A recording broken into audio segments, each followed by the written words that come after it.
The pen scratching across the paper sounded louder than a gunshot. Liam didn't just sign the divorce papers. He smirked while doing it. He slid the documents across the sticky diner table and wiped his fingers like he'd touched something dirty. "You were just a stepping stone, Natalie," he said calmly. "I need a queen, not a servant." Natalie stared at the papers. Zero alimony. No assets. No future. The man sitting across from her wore a tailored suit she had paid for, working double shifts, scrubbing floors, covering his tuition while he chased ambition. Outside, a Mercedes idled. Inside it waited Vanessa, the boss's daughter. "It's our anniversary," Natalie said quietly. Liam laughed. "Anniversaries are for people with a future." Then came the line that broke her. "You smell like fries and failure." Natalie picked up the pen. She didn't cry. She signed Natalie Blackwood. Liam barely glanced at it. He stood, tossed a $100 bill onto the table, and walked out, convinced he had just won his freedom. He had no idea what that signature really meant. Natalie didn't touch the money.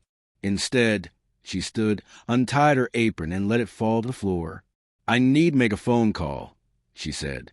Minutes later, in the alley behind the diner, she pulled out a satellite phone, worth more than the building she worked in. "It's done," she said calmly. A voice answered instantly. "Yes, Miss Blackwood."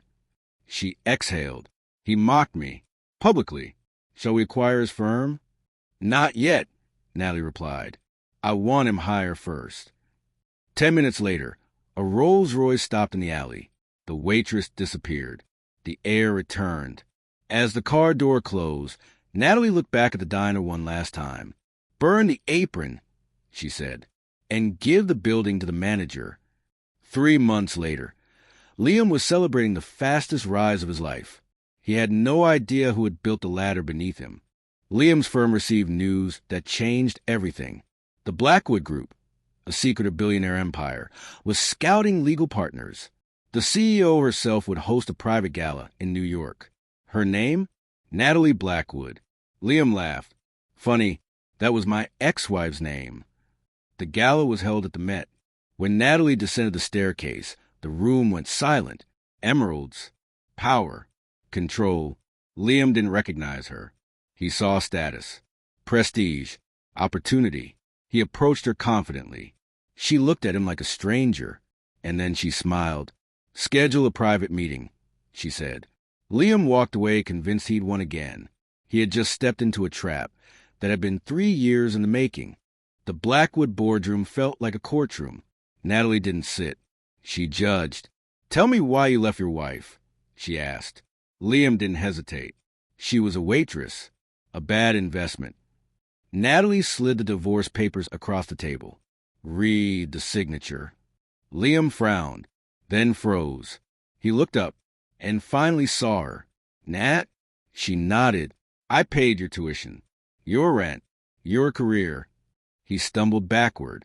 "This isn't possible." She leaned in. "You fired yourself the moment you signed." Then she dropped the final blow. "I own your firm." Security escorted him out. But Natalie wasn't finished. Natalie called in Liam's debts. Credit cards, car lease, illegal loans. Then she made one final call. The Bar Association. Evidence of embezzlement. Liam was arrested in the lobby of the building she owned. The trial was fast. The verdict was brutal. 8 years. Disbarred. Ruined. Natalie never attended a single hearing. 5 years later, she hosted a charity gala. And Liam, older, thinner, forgotten, was working it as a server. Fate wasn't done yet. A tray tipped. Salmon stained Natalie's white dress. Liam dropped his knees. "I'm sorry. Natalie, it's me." She looked at him, truly looked, and felt nothing. "I'm afraid you have me confused with someone else." She turned away.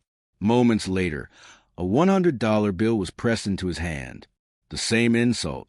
Only now he understood. He wasn't her enemy. He wasn't her past. He was nothing. And that was the punishment. If you enjoy stories where arrogance meets consequences, where a billionaire reveals herself at the perfect moment, subscribe now.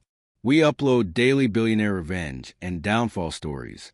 And The next one is already waiting.